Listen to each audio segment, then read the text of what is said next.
उत्तर का मतलब होता है लेटर, बाद वाला। कंटिन्यू। और भाद्रपद का मतलब ऑस्पिशियस ही हो गया। ऐसा बोला जाता है कि एक ही सिक्के के दो पहलू हैं, पूर्व भाद्रपद और उत्तर भाद्रपद। एनर्जी लेवल इनके अंदर बहुत ज्यादा होता है,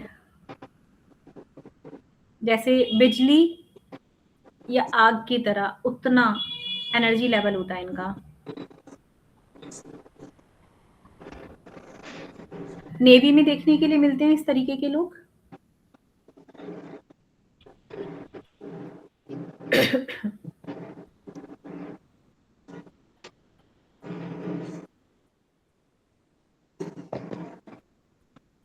अब जैसे उसमें वो लोग जो थे थोड़े गुस्सैल पर्सनैलिटी के थे, पूर्व भाद्रपद, ये लोग जो है शांत नेचर के होते हैं। वो दिखाते हैं शांत होना, लेकिन ये एक्चुअल में शांत होते हैं। सहन शक्ति बहुत होती है, पेशेंस लेवल बहुत हाई। इनको गुस्से को कंट्रोल करना आता है।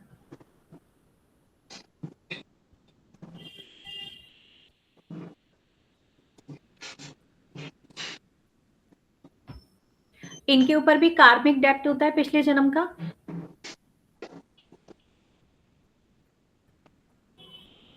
और ये जो डेप्ट होता है ये इनसे सैक्रिफाइस मांगता है कि अगर तुम्हें अपनी लाइफ में कोई भी चीज चाहिए तो बदले में तुम्हें कोई चीज सैक्रिफाइस करनी पड़ेगी।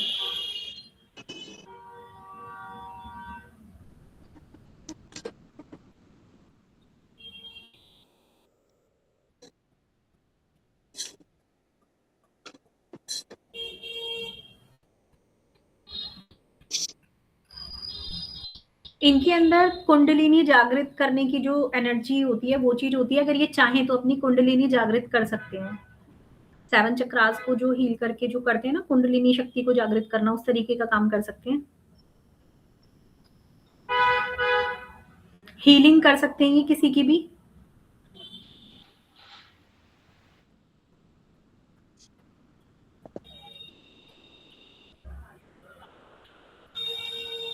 अभी इनकी लाइफ में क्या होगा कि जैसे मान लीजिए जॉब कर रहे हैं, जॉब में इनको ये दिखा कि भाई मेरा प्रमोशन हो गया, लेकिन वो खुशी कुछ ही दिन की होगी, तभी एक दो दिन में इन्हें किसी चीज का लॉस सफर करना पड़ जाएगा। चाहे इनकी गाड़ी में एक्सीडेंट हो जाए, कुछ भी हो जाए, घर से पैसे चोरी हो जाए, यानी कि एक खुशी लाइफ में मिलते के साथ ही तुरंत किसी चीज को सैक्रिफाइस करना है।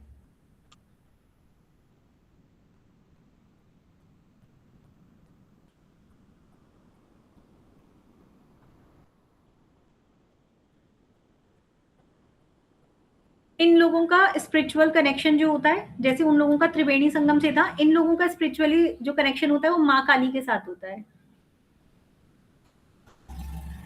वो लोग त्रिवेणी घाट पे जाते हैं, ये लोग काली घाट पर जाते हैं।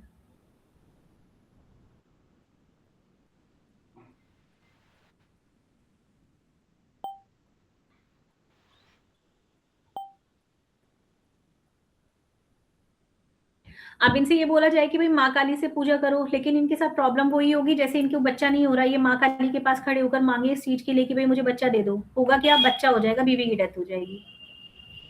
मतलब एक खुशी मिलेगी लेकिन एक दुख सहन करना पड़ेगा, ये थीम रहेगी लाइफ की।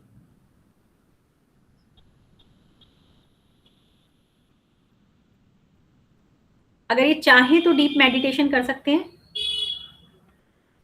टैरो रीडर्स बन सकते हैं।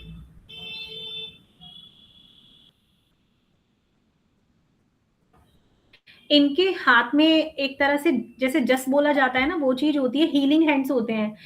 आपको कहीं दर्द है और उत्तर भाद्रपद वाले इंसान ने पूछा यहाँ दर्द है, इनके सिर्फ हाथ लगाने मात्र से आपका दर्द काफी हद तक ठीक हो जाएगा, इतने हीलिंग हैंड्स होते हैं इनके। मैंने ये चेक नहीं किया, मैं अपनी बेटी के में चेक करूंगी उसका ऐसा है या नहीं, क्योंकि मैंने अक्सर ये फील किया है, हमारे कहीं भी दर्द होता है वो सिर्फ हाथ लगा के पूछती है मम्मा यहाँ दर्द है, और वो दर्द थोड़ी देर वो हल्का सा रब करती है और दर्द ठीक हो जाता है।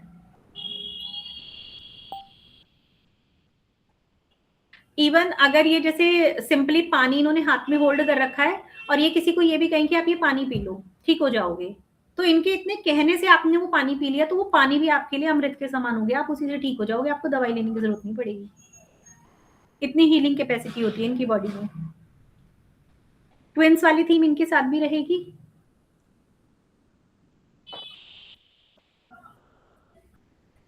अगर कोई मैलेफिक प्लैनेट इस नक्षत्र में आ जाता है, मतलब कि मेन उत्तर भाद्रपद मून का भाद्रपद ये मून का नक्षत्र ना होकर कोई और 6, 8, 12 का कोई प्लैनेट या कोई मैलेफिक प्लैनेट जैसे शनि, राहु, केतु या मंगल में से कोई प्लैनेट अगर हमारे इस नक्षत्र में बैठता है, इनके साथ पानी से रिलेटेड ट्रेजेडी होगी। या फिर ऐसा हो सकता है कि पिछले जन्म में इनकी जो डेथ हुई है वो पानी से ही हुई है।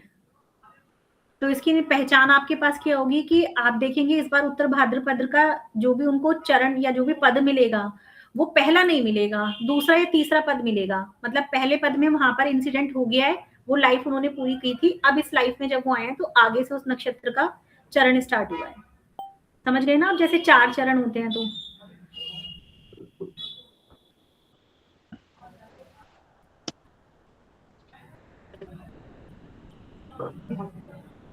अगर शनि बैठा है उत्तर भाद्रपद में, तो ये लोग फिर तांत्रिक एक्टिविटी में और शमशान की उसमें प्रैक्टिस में लग जाएंगे।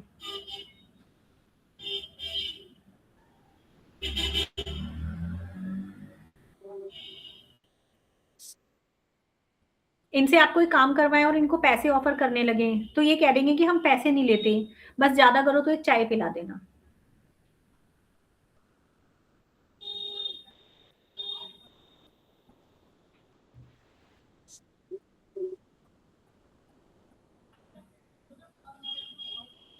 इवन ये भी बोलते हुए दिखाई देंगे आपको, द्वारकाधीश की कृपा है या ठाकुर जी की कृपा है, पैसे की जरूरत नहीं है, ठाकुर जी ने सब संभाल रखा है।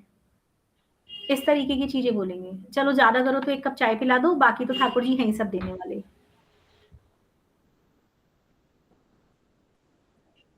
इनको डिवाइन सोल भी हम बोल सकते हैं, जैसे हिंदी में हम देवात्मा बोलते हैं।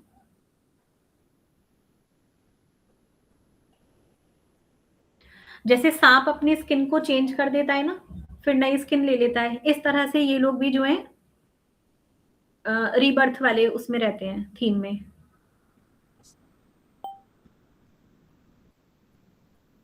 सोसाइटी के लिए बहुत बेनिफिशियल लोग होते हैं ये।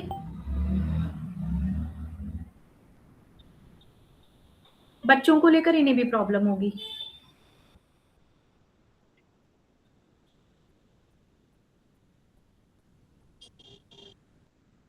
इनको आदत होगी चीजों को पोस्टपोन करने की, जिसे प्रोकास्टिनेशन कहते हैं ना, आज नहीं कर रहे कल कर देंगे, थोड़ा लेजीनेस जो दिखाते हैं, उस तरीके की आदत।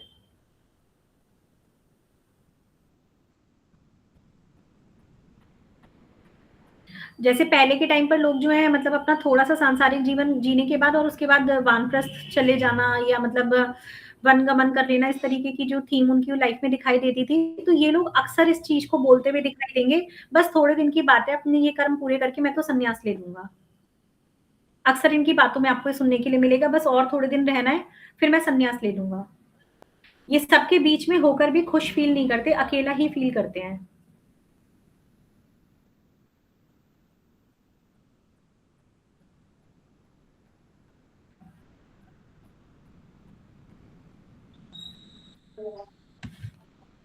इस नक्षत्र में हम क्या कर सकते हैं?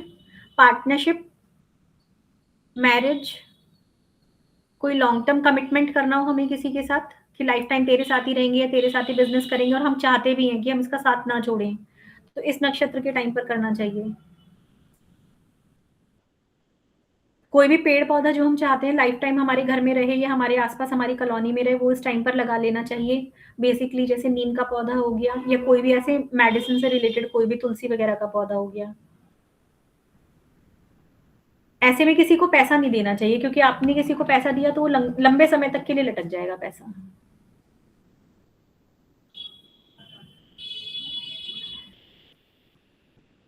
इनके लिए रेमेडीज हैं कि ये गाय को चारा खिलाएं, हरा चारा, कोई भी हरी चीज गाय को खिलाएं, लेकिन वो 8 नंबर के थीम में खिलाएं, जैसे 800 ग्राम, 8 किलो, इस तरीके की थीम में खिलाएं।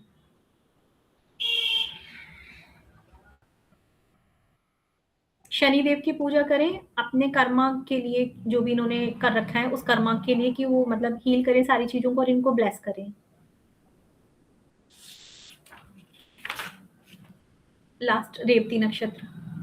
एक मिनट।